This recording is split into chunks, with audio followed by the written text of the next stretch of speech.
If you like horror, hit that notification bell, smash that like button, and push that subscribe button now.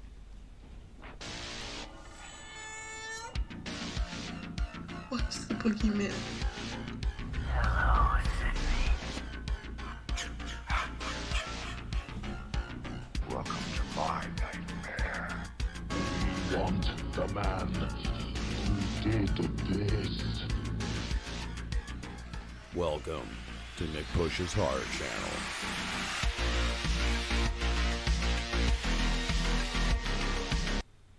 What's up, everyone? Happy Friday the 13th.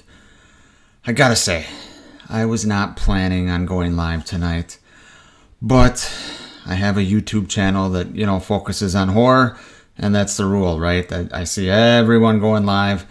I didn't want to be left out. I saw Blake and Ronnie going live earlier. They just wrapped up. Figured I'd ride their coattails and try to steal some of their viewers, or viewer, I should say. Kidding, guys. But yeah, so I figured go live. What the hell? I got absolutely nothing fucking planned, but I just want to talk some Friday the 13th because, we only got 2 this year. I can't not do something just because I'm lazy. So yeah, let's talk in the chat. We got Blake here. What's up, guys? David Irwin's in here. How's it going, guys? I thought it might just be fun to kind of go through the franchise and, off the top of my head, I'm just going to kind of name, some of the moments that just pop into my head about each movie. So yeah, tell me, what are you guys up to this Friday the 13th? I assume, let's see, it's 10:30 Eastern time. Okay, 9:30 for some of you in Central, so that makes 6:30 Pacific.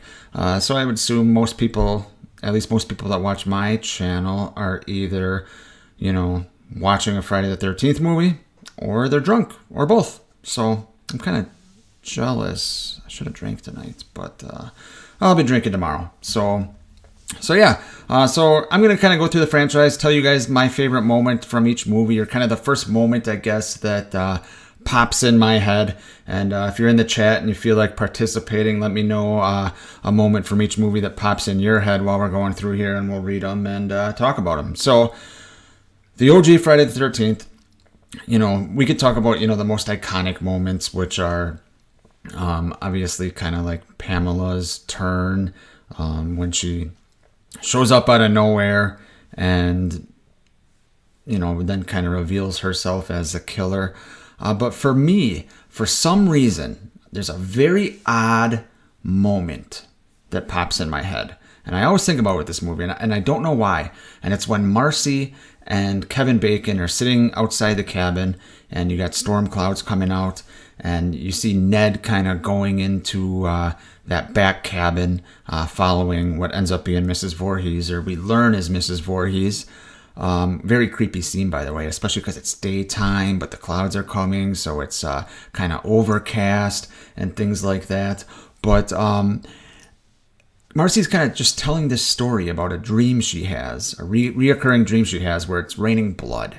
And with the atmosphere of the clouds and everything, it's just really, really creepy to me. And for some reason, that moment, out of everything that happens in Friday the 13th, all the gore in that first movie, all the Savini effects, Kevin Bacon's arrow through the neck, for some reason, Marcy's little dream always just kind of pops in my head for some reason. So, Zombie Apocalypse Cherokee 92 says, "Hey Nick, I'm watching Friday the 13th. Jason Takes Manhattan just started on Stars. Seen you live streaming. Had to say hi. Hey, appreciate you stopping by. Hi.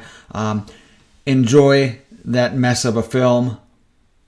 And I sincerely mean that. Like, I think Jason Takes Manhattan is absolutely garbage, but I can watch it and have fun with it. And that's more than I can say about a lot of other movies in the franchise, or in other franchises. Like, for instance, Rob Zombie's Halloween 2, or even Halloween Resurrection. I'm a bigger fan probably of the Halloween franchise than the Friday the 13th franchise, but the Friday the 13th franchise, in my opinion, is actually the stronger franchise from top to bottom. Halloween has some higher highs, but I think it's gotten much lower lows, and the Friday the 13th franchise, as fucked up as some of the movies are, it's just more consistent. So yeah, I sincerely mean that when I say enjoy that fucked up movie, because it is enjoyable. A lot of crazy shit happens that doesn't make sense, and it's a weird ride, but it's a ride that doesn't piss me off like some of the other movies and other franchises. For instance, like Freddy's Dead and shit like that. All right, so Friday the 13th Part 2, first moment that pops in my head is Mark. Mark taking a stroll down the stairs. Just the longest stairs I've ever seen, especially outside. How the fuck did his body not fall off off the wheelchair there? I mean, all the stunt work and all the special effects, that happen in this franchise, that might be the most impressive thing, is Mark's body staying on that wheelchair, or whoever the stunt guy is, or stunt coordinator, his body staying on that wheelchair is just crazy. But yeah, I love that scene. Even from the beginning of that scene where Mark is on the porch while Chick is getting on her. Is that her that puts on the granny panties? I can't remember if that's Marcy from Part 1, but I think it's her. But she's putting on her panties and spraying her vajayjay with perfume, and Mark's just kind of sitting there on the porch, and the camera's kind of panning over to him, and we don't really hear anything until boom, the back side of the machete, the wrong side of the machete, for the second time in this movie, kills him, and it's just a great scene overall. A lot of tension, and it's kind of like I don't know if I'd call it a jump scare as far as what we know today as a jump scare, but it's kind of like a quasi jump scare, so I just love that whole scene with Mark. And Friday 2, God, it's not my favorite in the franchise. That's Part 4, but Friday 2 might be the best movie in the franchise. It's close for me. I love Friday 2. First of all, it's really quick, and like 10 minutes of it is, Alice's stupid flashbacks at the beginning, kind of recapping what we saw in Part 1. But Friday 2, when it gets moving, it just goes. And I really like that about the movie. So then we get to Friday Part 3. And not only is this the first thing that pops in my mind in this movie, but it's my favorite moment in the franchise. And that is when Jason walks out onto the pier. First time we see him wearing the hockey mask, walks out onto the pier with the is that a spear gun, harpoon gun? I think it's a spear gun, right? But he walks out onto the pier, shoots Vera, with 3D effects right in the eye, and then it's right after that he turns, kind of tosses down the spear gun, and kind of turns and looks at the house where Andy and what the hell's her name? Debbie? Is that it? But where they're up there, about to have hammock sex or in the shower and all that. But I just love the moment where Jason kind of tosses it down. He kills Vera, tosses down the spear, and it's almost like in that moment, I always think of this. In that moment, Jason's having fun. He's enjoying picking off these kids one by one. And that's kind of where Jason, or the Jason we know today, the Jason that is kind of embedded into the consciousness of pop culture, that is where Jason is born. I love Sackhead Jason too, but that moment right there is where the Jason we know today is born. And if you remember, that happens more than halfway through the movie, if I'm not mistaken. But if you remember, we saw point of views from Jason's point of, or we saw shots from Jason's point of view all throughout that movie. He killed people in the barn. He killed the bikers in the barn. He was watching Chris. All different parts of the movie. We saw him, but we kind of just saw like his shoulder, right? It was almost like the beginning of Halloween, when you see Michael before Laurie sees him outside the school, when Laurie's walking away from the house singing I wish I had you all alone. You see Michael's just kind of his shoulder there, and that's the way Jason was filmed for the first half of Part 3 until he gets the hockey mask. So it was really well done, and that whole hockey mask scene right there is just fucking amazing to me. Just absolutely amazing. And then for part 3 too, or as well, I should say, not to confuse anyone, but for part 3 as well, that whole final chase scene with Chris, it might be my favorite final chase scene in the franchise. It might be. It's up there in horror too. But once Jason throws dumbass Rick through the window, the chase is on between him and Chris, and it starts out, in the house, and then to the van, and then to the barn. There's just so much going on. And, Jason, as strong as he is in this movie, I always found it funny, because Jason, obviously, as the franchise goes on, takes more and more damage, right? It's natural with a franchise like this. But in this movie, he's able to crush Rick's head until his eyeball goes flying at the camera on a string. But Chris knocks some books over on him from the second story, and that kind of knocks him out. I always found that funny. All right, let's see what's going on in the chat before I get to part 4. Scott says, agreed, part 2 is my fave. David Irwin says, okay, maybe I'm a wuss, but the snake getting killed for reals turns me off in this movie. Yeah, that is definitely something that would not happen today. They fucking chop up a real snake. Crazy.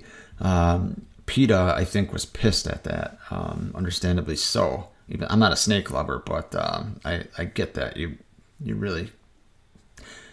It just seemed kind of pointless. Like, why would they actually kill a real snake? But it was, 1980, small budget movie. David Irwin says, the first 4 movies increase in quality every sequel for me. Yeah, I may agree with that. The only part that really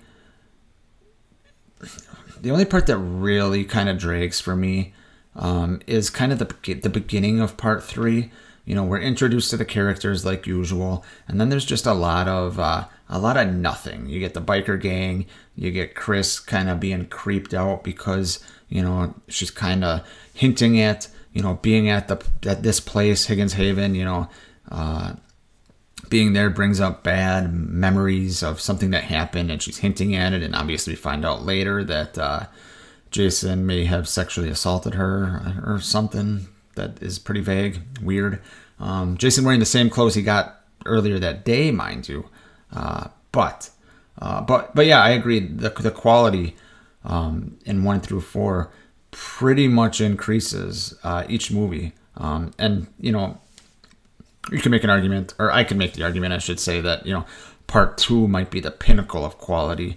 But I think part 4 is. But I won't argue with anyone at all that says part 2 is. Let's see who else we got here. Michael, what's up? Michael says, great stuff, Nick. Love part 4 and 2, but part 3 might have the best third act in the franchise. Yes, I was just kind of describing that even before I saw your comment. So same page there. And I love the scene at the end of part 3.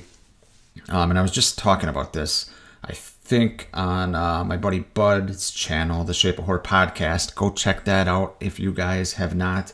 But we're just talking about that. I love the scene where Jason's hanging there and he lifts up the mask and he kind of smiles at Chris, like he's messing with her. Like he knows now that she knows it's the same person. He's the same person that messed with her in the past. I love that shit. Mark Mack says that gun toss was gangsta. Yep, I agree. That was Jason's kind of pimp move right there. Michael says, I think I'm the only one that thinks part 6 is overrated. Just not as dark as the first 4 films. I'm actually pretty much with you on that, Michael. Look, part 6 is a fan favorite. And I absolutely understand why everyone loves part 6. It's like they realized what they had with Jason. They realized why people are going to these movies. Let's have fun with it, right? Excuse me. Completely get that. But for me, I just prefer the darker tone of the first 4 movies. And that's just me. But like I said, I completely get why Part 6 is so popular. They call it like the MTV version of Jason, which makes sense with, Alice Cooper's soundtrack and all that. So yeah, I'm with you. I don't know. I don't know if I'd go as far as thinking it's overrated, but it's just kind of more of a preference of tone, at least for me. David Irwin says, I prefer 6, Michael, but yeah, I miss that 6 is not as dark. Yep. Adam Howard, what's up, Adam? Has a question here. Says, Nick, should Jason have picked up the chainsaw in Part 2? That is a good question. So obviously Ginny comes out of, I think, is it the closet she comes out of with the chainsaw? Just coming at him, and he's kind of awkwardly defending himself. That is a good question. Obviously, yes, he should have, but how would that have looked? Especially with how awkward he was, and obviously a little smaller version of Jason in this. I would say, yeah, he should have, but maybe he didn't know how to use a power tool. Who knows? Maybe he didn't even know what the hell it was. He just kind of was in stab mode at that time. So, yeah, I think he should have, but I understand why they didn't have him do that. And David Irwin says, yeah, there is a bit of a lull in the middle of Part 3. Yep, definitely agree. Part 3 might have the weakest acting, too, which is saying something for this franchise. But yeah, all right, let's continue. Part 4, and I'm just doing this impromptu, guys. Like I said, I have none of this prepared. I'm just talking about the first, kind of moment that pops into my head in Part 4. And this is a tough one for me. But it's got to be this.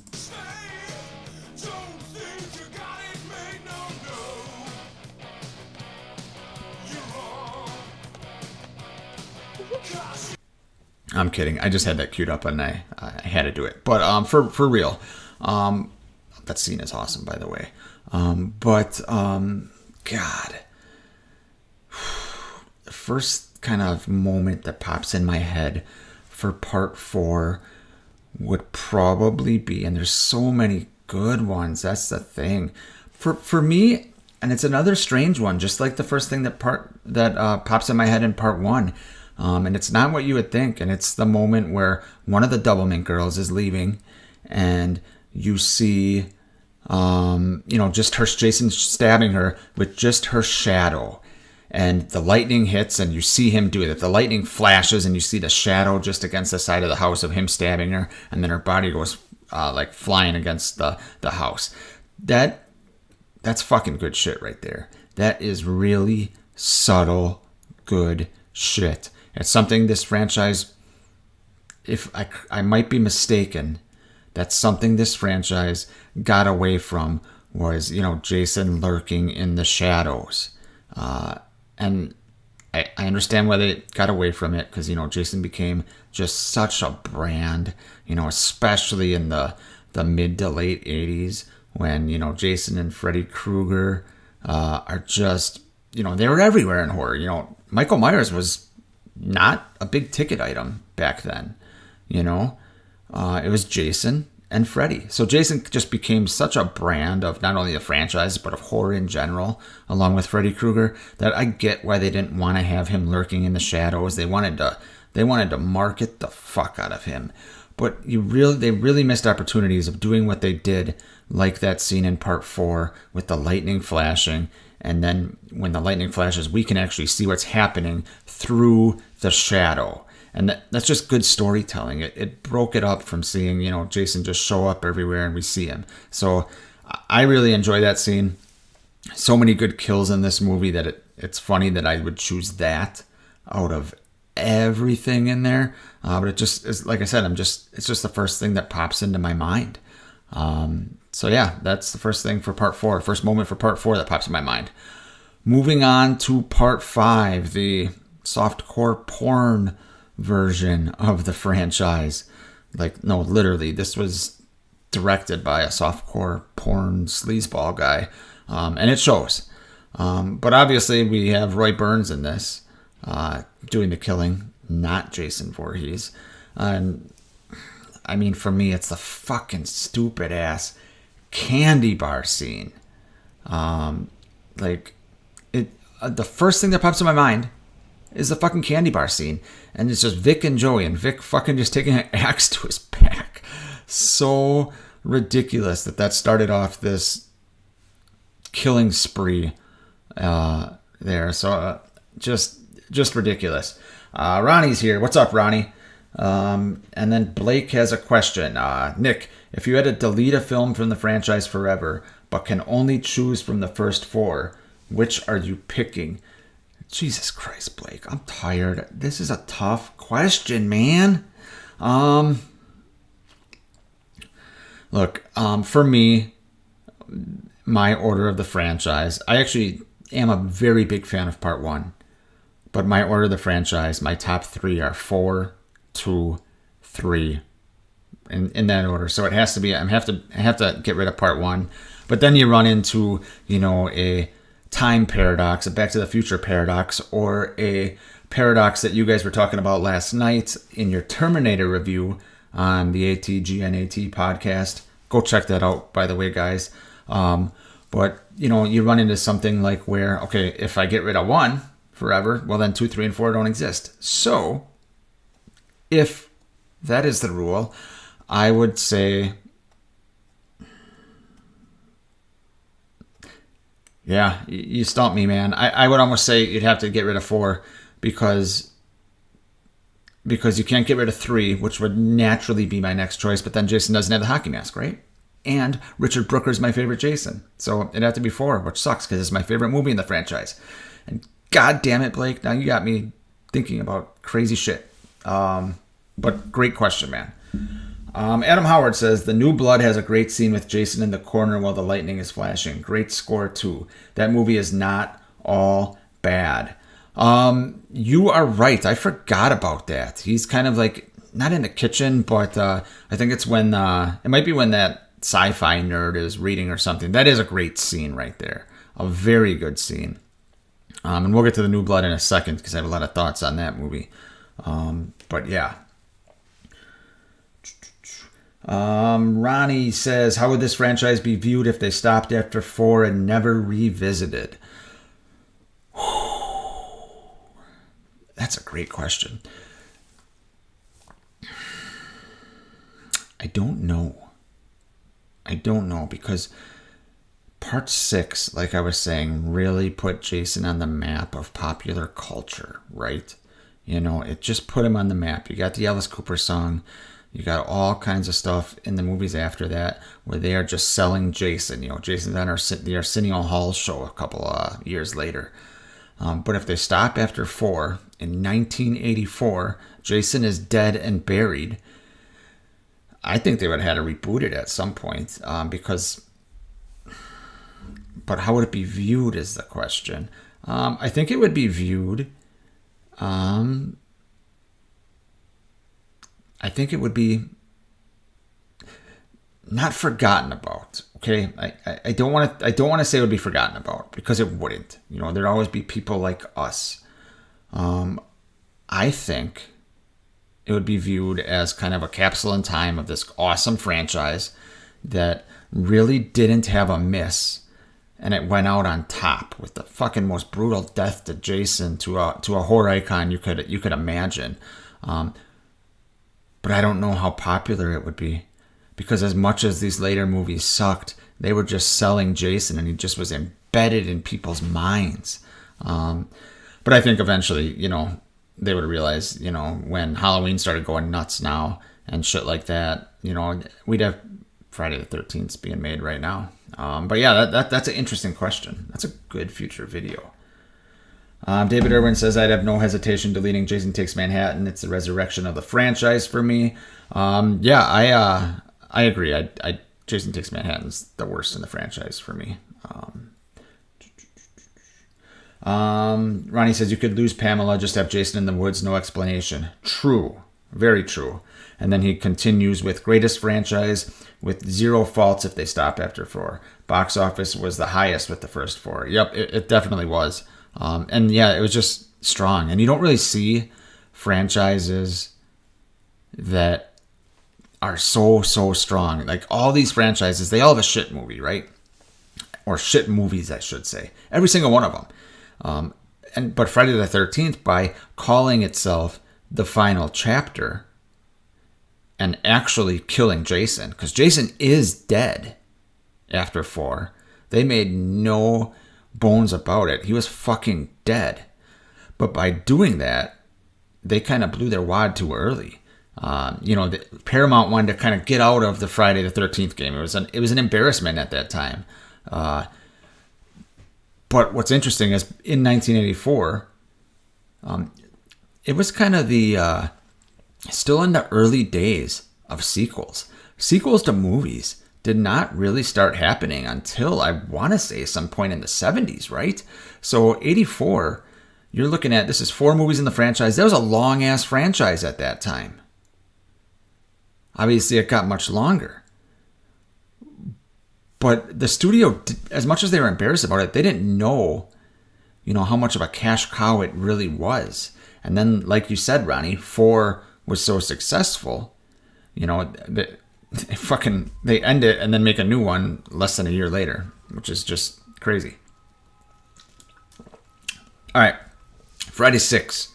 First moment that pops in my mind is Jason standing on top of the RV. Just a scene that is just badass, The RV crashes on its side, and within like a second of it crashing, boom, Jason, pops open the door and just kind of stands on top, and you get that great score, like doom, doom, doom, doom, and just that image of Jason standing on top of the RV, with the RV like on fire on its side. It's pretty fucking cool. So for part 6, that is probably the first, or, I don't want to say the first moment, but probably the moment that pops in my mind the most.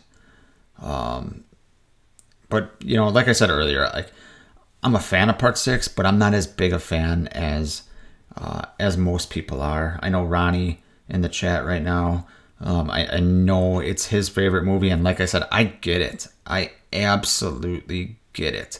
What I wish I could have done, I wish I was old enough to be in the theater when Part 6 first came out, because there's so many moments of just probably people just having a great time. Imagine seeing that in the theater for the first time.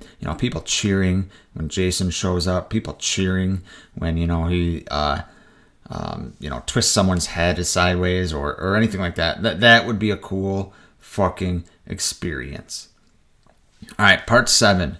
First moment that pops in my mind in part 7, or kind of the moment that pops in my mind the most, would probably be, I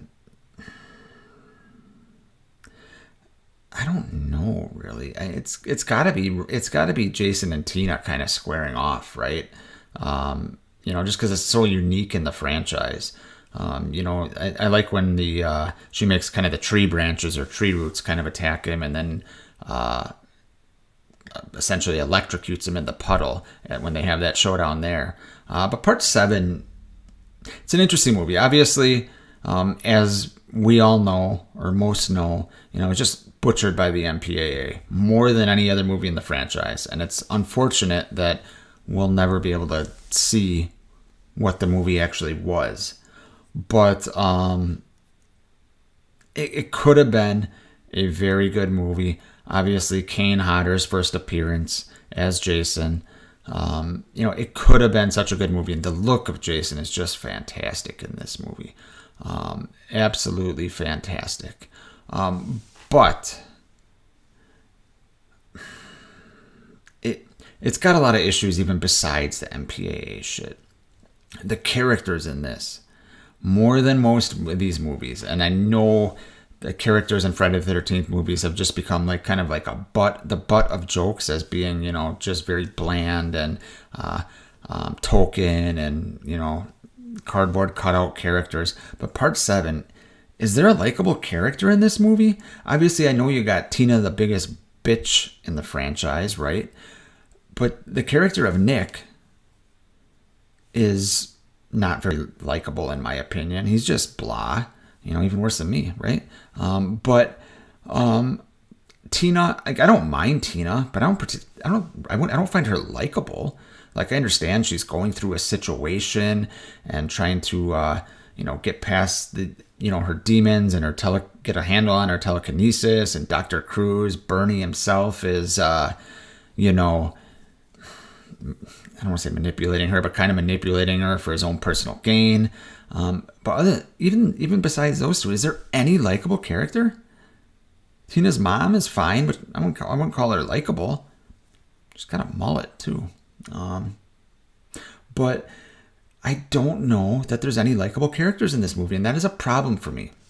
What's interesting about part 7, and I'm just paraphrasing here, is somebody in the studio, I can't remember who it was, but someone in the studio said, hey, part 4 is widely considered, the best movie in the franchise. Let's kind of rip off part 4 a little bit with the telekinesis and add in this telekinesis stuff, right? So same thing. They had a family in a house next to 2 kids. And I think some of the interiors shot in part 7 were some of the same interiors in part 4, but I stand to be corrected on that. But they essentially tried to copy part 4, some of the formula of part 4, obviously with a bunch of major tweaks to the story and all kinds of shit like that, right?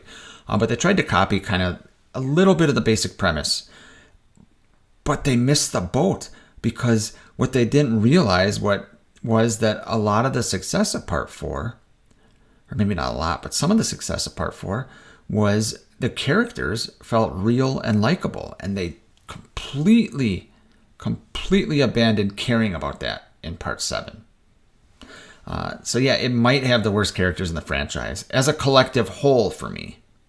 Which movie do you guys think has the worst characters in the franchise, like as a whole? Not like the worst character, but which movie has like the least likable characters or least memorable characters? All right, before we get to part 8, let's see what's going on in the chat. David Irwin says, I love wherever the doc goes, you bang. Yes, that is a great line. And it's funny that just something stupid like that kind of has become, like, if you say that to a Friday the 13th fan or a horror fan, they'll know exactly what you're talking about. Mark Max says the dumb ending. Yeah, you're probably talking about part 7. Yeah, God, that's so bad. Everything that Tina does to Jason, she, like I was saying earlier, has the trees attack him and then electrocutes him. She makes his mask so tight that pus is going down his head and his mask cracks. He goes flying down the stairs after getting hit by, the light fixture. She's having nails thrown at him and then sets him on fire. The porch falls on him. He blows up. He's still standing. Oh, but then he's taken down because Tina's dead dad, who's still down there, looking normal, and I know they filmed something else with him looking not normal. Irrelevant to me. He comes out of nowhere and drags Jason down to the lake again. What? Who fucking okays that shit? Who okays it? Like, God, it's just dumb. Shit like that pisses me off.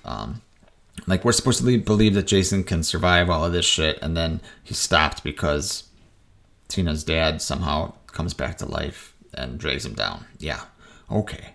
But yeah, I digress. Let's see. Mark Mack. David Irwin says Jason's look is great in part 7. Agreed. And then Mark Mack says, yeah, ribs showing, chain around the neck. Yeah, the chain around the neck is a nice fucking touch. And I know there's so many other things that stand out, like the spine and, the mask still being kind of shattered from the boat propeller. But that chain around the neck is cool. I agree. Let's see what else we got. Ronnie says, I love part 6. Was great in the theater. Saw it at age 6. Wow. That's awesome, Ronnie. All right. Part 8. First thing that pops in my mind in part 8. And like I said, guys, this is my least favorite in the franchise. But I can still have fun with it because it's a Friday the 13th movie, right? But for me, the first thing that stands out, it's the Julius scene. And I'm not as high on Julius's death as most people. Even if it was filmed in Madison Square Garden, yes, that would have been a lot cooler, but it just seems a little hokey to me, for lack of a better word, that Jason just punches his head right off and it bounces down into the dumpster and then somehow ends up in the police car. But that is the first scene that stands out to me. On the rooftop in Vancouver, aka New York. I do like when Julius, says, "Take your best shot, motherfucker." But other than that, a lot stands out in part 8, to be honest. Talk about shitty endings. We were just talking about with part 7. What the fuck? What the fuck was that in part 8? What the hell? So I'm supposed to believe that in New York City, the biggest city in the world, every night at midnight, the sewers fill up with toxic waste. And okay. Okay, and then Jason says mommy and turns into a little boy. Again, a normal looking boy, mind you. Cured him. Okay. I mean, that's just ridiculous. I will say this, though, and it's part of why I can watch part 8. Any movie set in New York in the 80s, I am fascinated by. I'm absolutely fascinated by. I can't get enough of that shit. I always, if I could travel in time, everyone would go to somewhere crazy, right? Like somewhere cool, either in the future or in the past. Whether it's seeing some historical event or seeing where you are in the future. I'm telling you guys, I would go to New York City in the late 80s, be in my 20s again, and just try to live that life, because that would be fucking awesome. I don't do drugs, and I don't encourage anyone to do drugs, but you got people doing coke in the bathrooms at clubs and shit. I mean, that would be the fucking life, and it was just normal. So cool to me. I'm getting way off base here, and probably getting myself into some trouble. But yeah, that would be fucking cool. New York in the 80s just fascinates me. David Irwin says, I was watching an episode of The Incredible Hulk a few weeks ago, and the school principal from part 8 was the bad guy in it. Oh my God. Nice. Yeah, that Charles McCullough, or whatever the hell his name is, he is a horrible character. I don't know who's a bigger asshole, him or Bad News Cruz from part 7, but I think it's McCullough. He's got a brutal death too. Jason drowning him in the toxic barrel of waste. Yeah, that's another thing. There's also, barrels of toxic waste just everywhere in the city. Just on random street corners. Hilarious. Just absolutely ridiculous. But yeah, okay. On to part 9. Jason Goes to Hell. This is most people's least favorite in the franchise. It's not mine. I have a lot of fun with this movie. However, I am a little bit blinded, I'll admit, by some nostalgia. I remember my 13th, I think, birthday party. We rented this and had a bunch of friends over. And we rented this, and it was such a good time. I remember, we made fun of one of the kids for going in the backyard because he was too scared. But first thing that pops in my head with this movie, and there's a lot of weird shit that could pop in your head, but it's the FBI killing Jason. That is a huge, crazy moment. I think actually I had Blake and Ronnie from the ATG and AT podcast on my channel on here. I don't know, it was maybe 2 weeks ago, 3 weeks ago. 2 weeks ago, I think. And I think Blake mentioned that. We were talking about WTF moments in the franchise, and Blake mentioned that. I believe it was Blake. And I'm right there with him. That it's a ridiculous scene, and what a way to open the movie.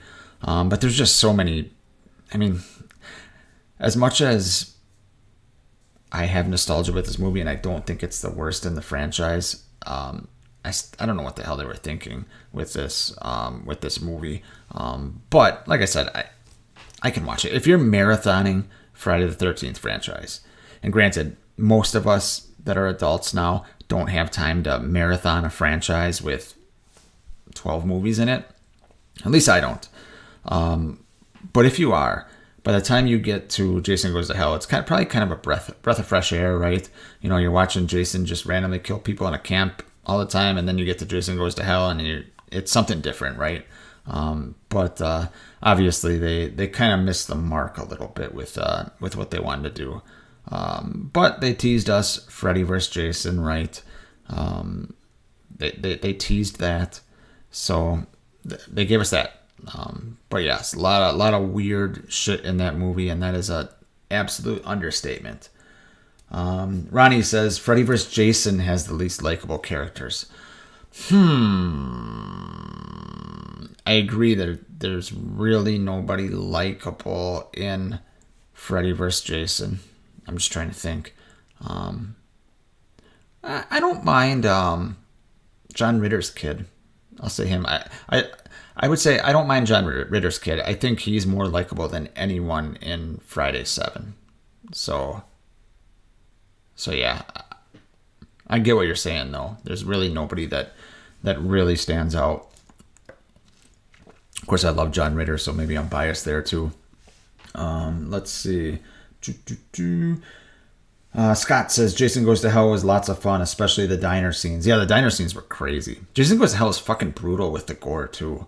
Especially if you watch the unrated cut. It is extremely brutal. The one scene I can't watch in Jason Goes to Hell is when I can't remember who it was. I think it was like the kid, the weird looking kid that is standing outside the diner to kind of protect everyone, and whoever's Jason's in the body of the newscaster, and the guy like just kind of Jason like breaks his forearm, and you see like the bone sticking out. I cannot watch that.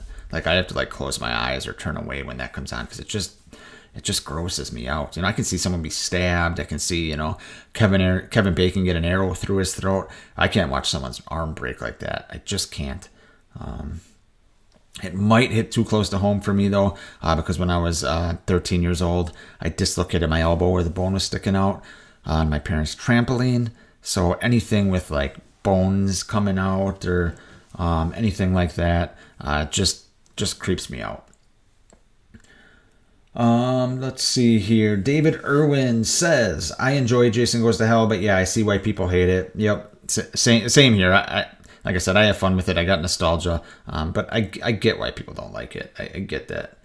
Adam Howard says, people still do cocaine at clubs. Hell, there's a village of drug users at Venice Beach. Yes, that is true. People are still doing it. It's just not as, people hide now when they do it. They don't just, pull it out. At least from my understanding, but maybe I'm just not as cool as I used to be.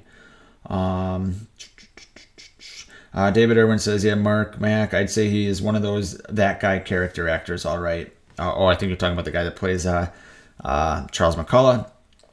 Scott says Kelly Rowland was likable in Friday vs. Jason. Yeah, she became likable, I think, towards the end when she started caring about whatever that nerd fuck is. I think she kind of became likable right before her death. So I'd agree with that. David Irwin says women are fire in Jason Goes to Hell.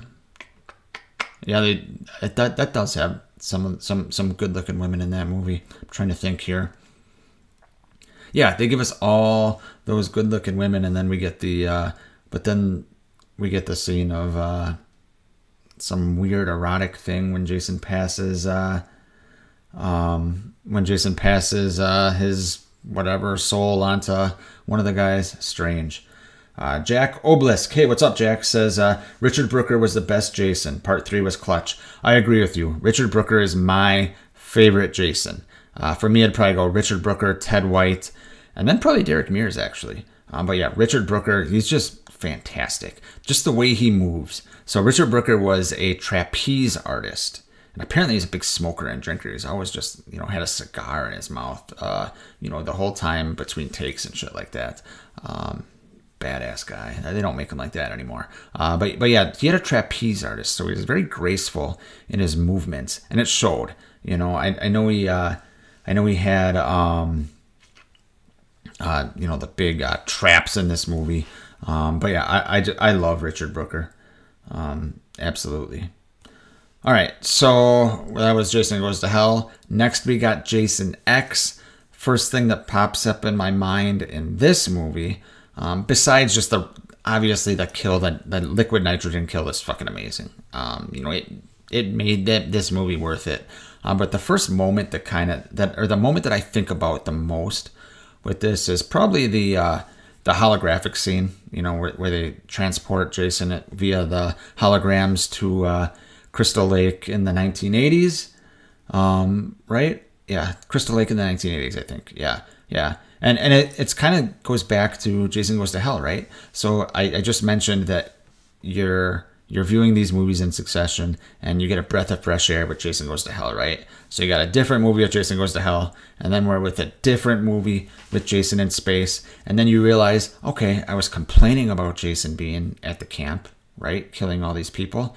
And then you realize halfway through Jason X that, wait, I do want the campers again, and they give you a little bit of that. Obviously, it's not the same, but that scene always sticks out with me, and especially like the sleeping bag kill recreation where he's just beating them together is just great.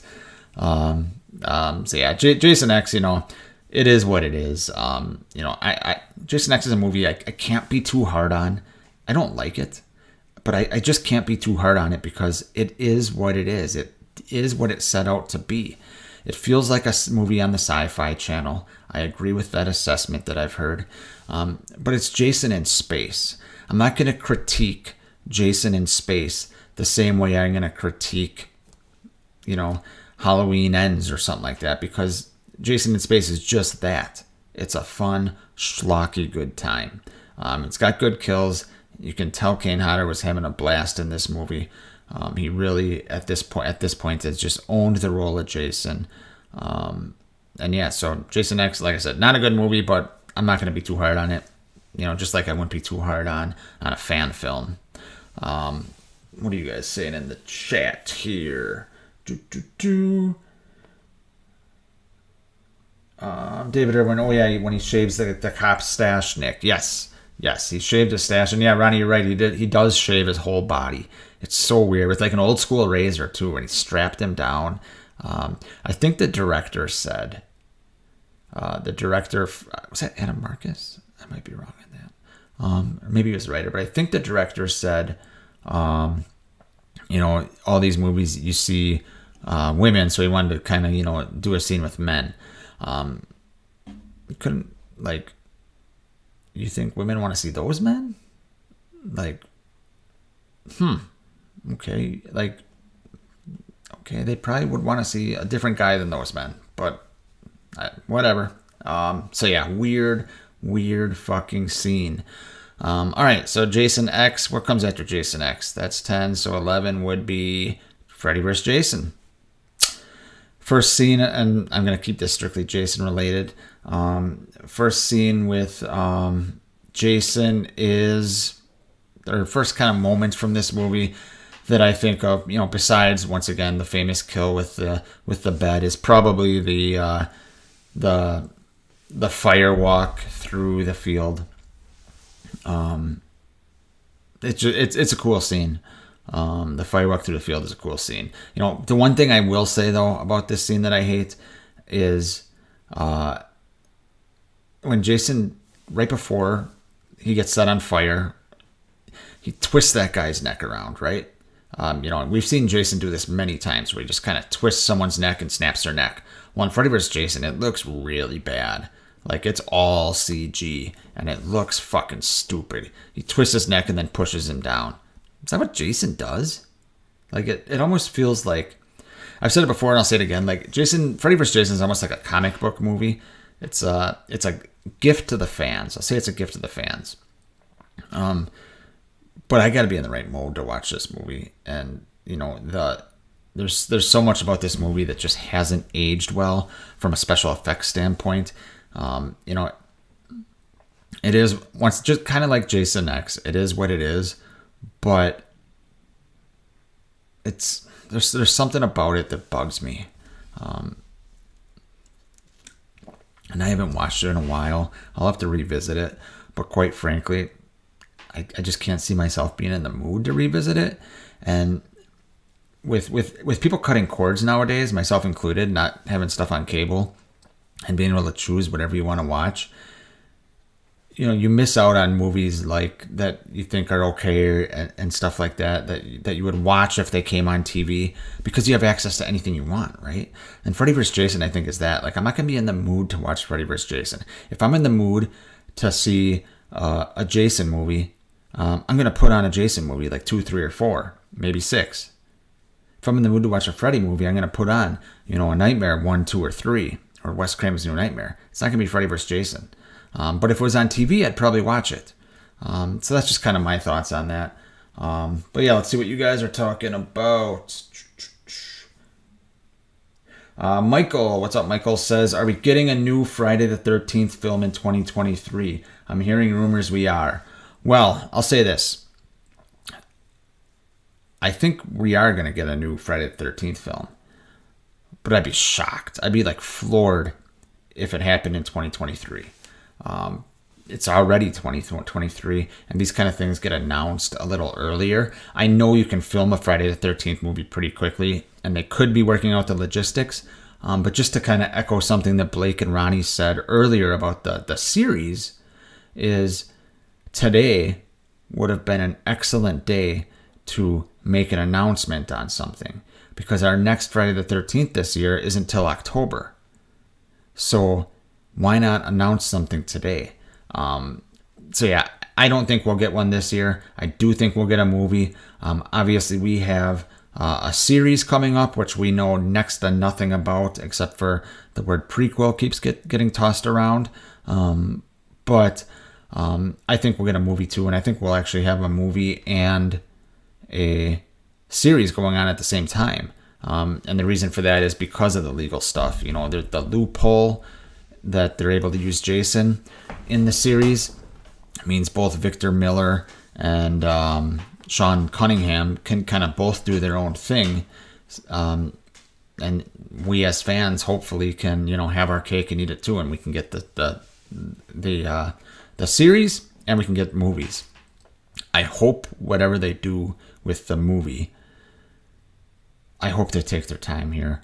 Obviously, they've had time to think about it, but I hope they take their time. If they are smart, they will, take their time but not take too long, because, you don't want the fire for the franchise to burn out, or the fire for, horror is hot right now. You don't want that to burn out, because these things are cyclical, right? So they got to make a decision here soon. But if they go too quick and rush it together, they're going to be in the same boat they've been in before, where, it has a pretty good opening weekend because people are excited to see Jason again, and then boop, downhill. So I hope they take their time and they flesh something out.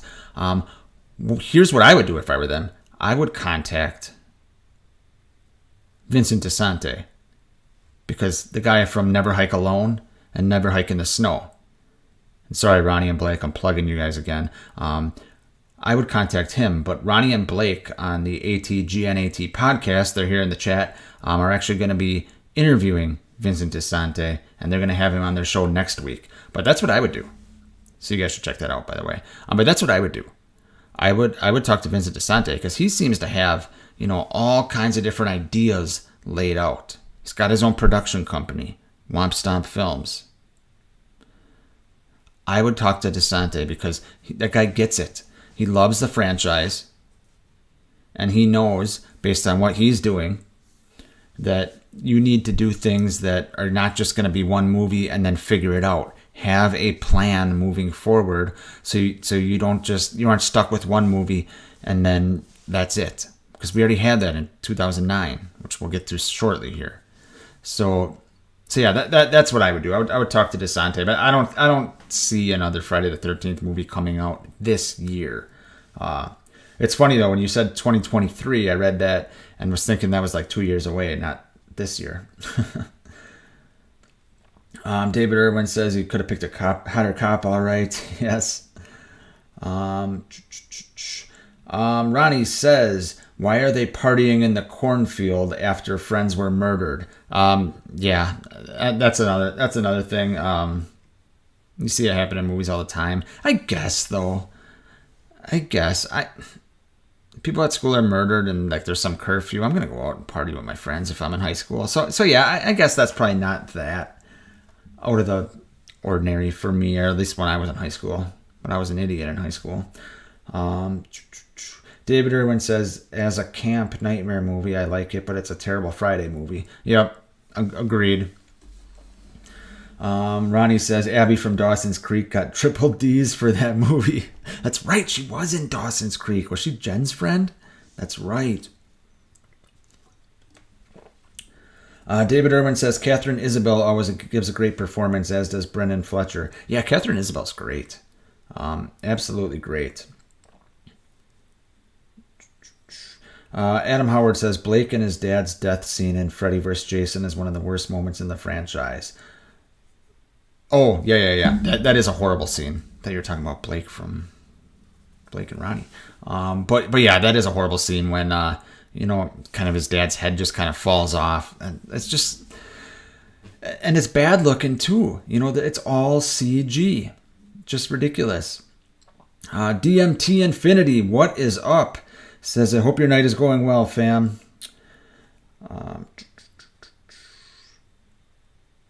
DMT Infinity continues, says, right, I did a reaction video for Never Hike in the Snow. That film is amazing.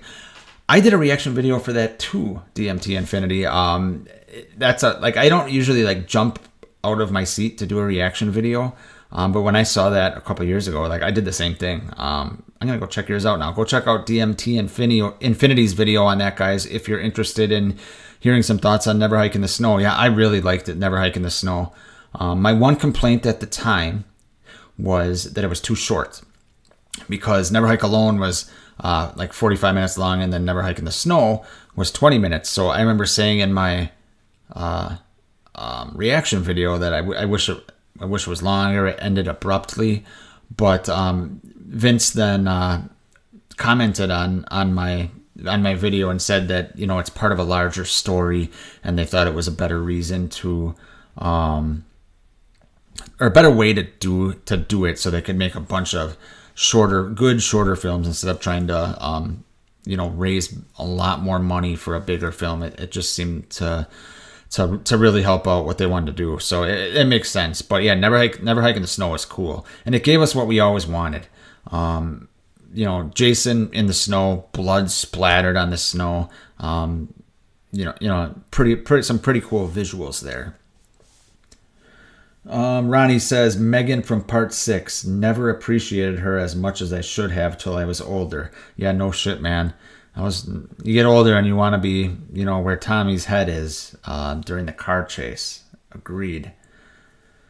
Adam Howard says, Never Hike Alone 2 trailer dropped recently. Might have been today. You'd think I could remember what damn day it is. Dude, these days are bleeding together so far for me too. But the trailer dropped, huh? The actual trailer, Adam? Like the movie's filmed? Or is it just like a trailer for Indiegogo to raise money? Okay, back to it. So Freddy vs. Jason did. Now let's talk about the remake real quick. First of all, just the first moment that pops in my head in the remake. I mean, it's the first 20 minutes of this movie. The first 20 minutes of Friday the 13th, 2009 might be the most intense 15 or 20 minutes I can remember seeing in any horror movie. It is fucking brutal. And right away, we're introduced to a Jason that is setting traps, and he's fast, he's running. I know he ran in part 3, I know he ran in part 4, I know he ran in part 2, but that just seemed different. He was running and almost attacking, and just the brutality of the kills at the beginning of this movie. You got dude caught in a bear trap, watching his girlfriend who's hanging in a sleeping bag over a fire. That is absolutely crazy to me. Absolutely crazy. And then also the scene in at the beginning too, where I can't remember the guy's name, but the guy that's the boyfriend of Whitney, when they're in that cabin, and when they see the Jason stuff, and Jason's stabbing from the bottom of the cabin. Imagine being somewhere and you're getting stabbed with a machete through the fucking floor. That is intense as hell. Absolutely crazy. absolutely crazy. Yeah, that's some crazy shit. But yeah, what do you guys think of the remake? Obviously, like I said earlier, it had a huge opening weekend. I think it was the biggest opening weekend for a horror movie at the time. I might be wrong on that. But then it massively dropped off after that, and we obviously never got anything else. So yeah. I love Derek Mears as Jason. The one thing I don't like is he's wearing that like overcoat the whole time, which always bugged me a little bit. I wish he wasn't wearing that overcoat, but everything else about him, Mears is awesome as Jason. It's unfortunate that when we do get another movie, I don't think we're gonna get Mears again because his schedule might be booked up, and it's going to be a new production team and all kinds of shit like that. There's all kinds of different reasons why Mears could not be there, but I really, really hope Mears is back if we get another Friday the 13th movie, or when we get another Friday the 13th movie. But yeah, I enjoyed the remake. It wasn't great or anything, but it was back to basics. I don't understand why people complain so much about the Friday remake when it's essentially, an old school Friday movie. My biggest complaint with it is probably, it's a little too clean looking. If they could find a way to make it grittier and make it look like it was shot, like the first few movies were, not as polished, I should say, that would be the thing that kind of bothers me a little bit with it. But other than that, it's good. Yes, Trent's an asshole. He's supposed to be an asshole. Okay, there's other assholes in this franchise. So yeah, I really liked the remake, and I just don't understand the hate towards it. That's just me, though. Let's see what else is going on in the chat. Ronnie says, cold opening of the remake is the best opening of the franchise. Oh, yep, abso-freaking-lutely, man. DMT Infinity says, a bit off topic, but I must say, Megan was magnificent. First of all, great pun there. Second of all, I haven't seen it, but I remember seeing the trailer for Megan. I think it was during Halloween Ends. But I remember seeing the trailer for it and thinking it was going to be stupid. But now everything I've heard, people are raving about it, saying it could be a next franchise, a next horror icon. So I definitely am going to see it. Scott says, can't believe the singer Willa Ford, who sang the song I Want to Be Bad, was in the remake. Yep, that was her that got stabbed in the boat. I love that song, I Want to Be Bad. Great fucking song. And I love Willa Ford. She's fucking good. But yeah, Scott, I know that's crazy. That's crazy. Dolls says, hi. Hey, Dolls, how you doing? Scott says, the horror movie Sick on Peacock was a great movie written by Kevin Williamson. Yeah, my buddy Bud from the Shape of Horror podcast was just telling me about that this morning, actually. He said he watched it, and he really enjoyed it. Definitely going to have to check that out, especially since I have Peacock, because I keep forgetting to cancel it. Let's see what else is going on. Michael says, I hate saying this, but the Friday the 13th remake is probably better than Halloween Kills and Ends. As a huge Halloween fan, it's disappointing. It might be. That's a good question. I'm thinking here. I would probably agree with you. I would take the Friday remake. I think it's better than Halloween Kills and better than Halloween Ends. Yeah, agreed. Let's see here. Adam Howard says the remake is one of his faves. Yep. I think 20 years from now, it's going to get a lot more love because the newness of it, and everyone's got to complain about everything new nowadays. Look, the 80s are awesome, guys. The 80s were awesome. We're nostalgic for the 80s and movies like this in the 80s, or music from the 80s. We're nostalgic for a reason. But there's a lot of bad shit bad movies that happen in the 80s too. We forget that, and I think a lot of times we're blinded by nostalgia. We're also blinded by recency bias. But we also have hate for recency bias, hate for what's new. you know? And then there's other people that have hate for what's old. So it's like, it's very hard to be subjective when you're a fan of something. Sometimes you just have to be honest with yourself, and say, hey, look, my opinion on this is this, but I have nostalgia, and that is why. It's like saying some movie from the 80s, I'm trying to think of an example, is great. For instance, okay, I'll say this. This is probably a bad example, but I'm a big fan of Pee-wee's Big Adventure. I fucking love the movie. For some reason, and people probably laughing, people probably unsubscribing right now, but I love Pee-wee's Big Adventure. But it's not a great movie. I love it for many reasons. But that doesn't mean it's a great movie. People throw the term great around way too much. Kind of like I heard Darren today at Slaughtered Lamb say all the great names are taken. He's calling Blake and Ronnie great? Come on. It's good. They're good. They're not great. But yeah, people throw these words around like great, like iconic, like legendary, way too much. And I just think it's kind of like the death of human language. Like you can't just say, hey, I like it, or that was okay. It's either this or that. And I'm not just talking about movies. So it's just we got to remember that there's a lot of bad shit too. Not everything that's new is bad. But then there's people, like I said, that take it to the extreme where anything else that comes out is good. Let's see what else is going on in the chat. Gonna go another 5 minutes, guys. Ronnie says, Friday the 13th remake left us wanting more. The series didn't stop on a bad note. That is very true. The reasons it stopped sucks, but it did not leave on a bad note. I mean, the jump scare at the end was pretty shitty, but overall, I mean, it's up there with, some of the best in the franchise as far as scenes go. And like I said, they got Jason right, which is more than you can say about a lot of Halloween movies and some of the later Freddy movies and, Leatherface, they got Jason right in the remake.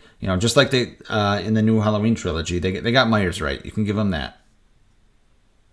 Whether you like the other aspects of it, can be debated, but I haven't heard anyone debate or argue that James Jude Courtney and the look of Michael Myers is not good in the David Gordon Green trilogy. Just like I've never heard anyone, and maybe I'm wrong here, but I've never heard anyone say Derek Mears sucks as Jason Voorhees. Or I wish Kane Hodder was in the remake. I mean, there's probably people that said that because people love Kane Hodder. And I don't have an issue with Kane personally. He's not my favorite Jason. And some of that's not his fault because obviously he, unfortunately, was in a lot of the shittier movies.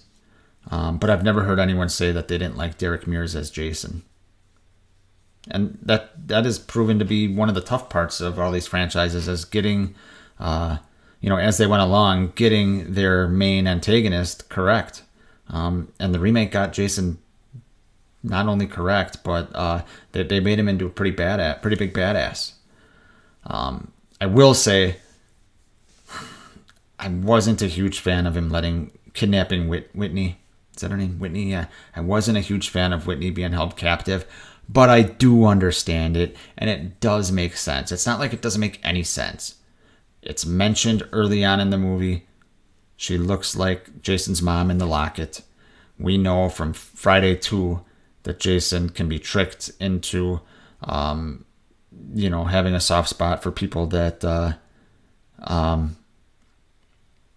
Jesus Christ, people that, I'll get to that in a second, Ronnie, people that look like his mom. So it makes sense.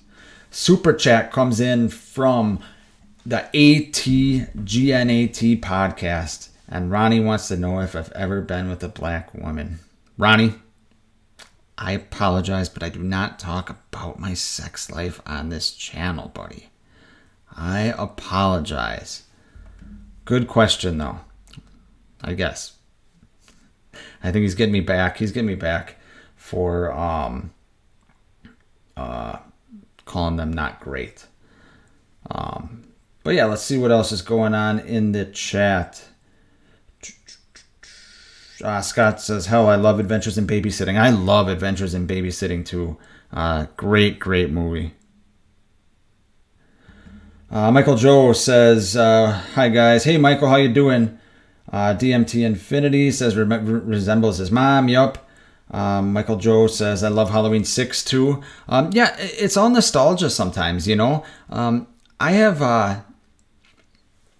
nostalgia with Halloween 6. Do I think the story is good? Hell no.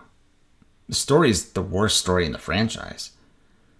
I mean, it's heavily implied that Michael has sex and impregnates his niece, right? Not to mention the stones and the runes and Thorn and all that shit. But I have nostalgia because I grew up on Halloween 6. So I'm not going to be as hard on Halloween 6 as I would be on, Halloween Ends, or for instance. So yeah, it's interesting what the mind does with nostalgia and recency bias and stuff like that. That being said, guys, I'm tired. It's Friday the 13th. I hope everyone had a great Friday the 13th. Get your party on.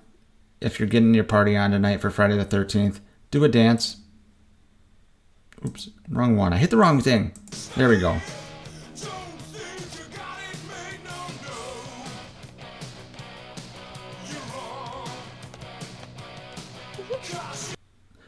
Do a dance like George McFly. No, I really appreciate you guys showing up tonight. Like I said, this was impromptu. I had nothing planned. I loved interacting with you guys in the chat.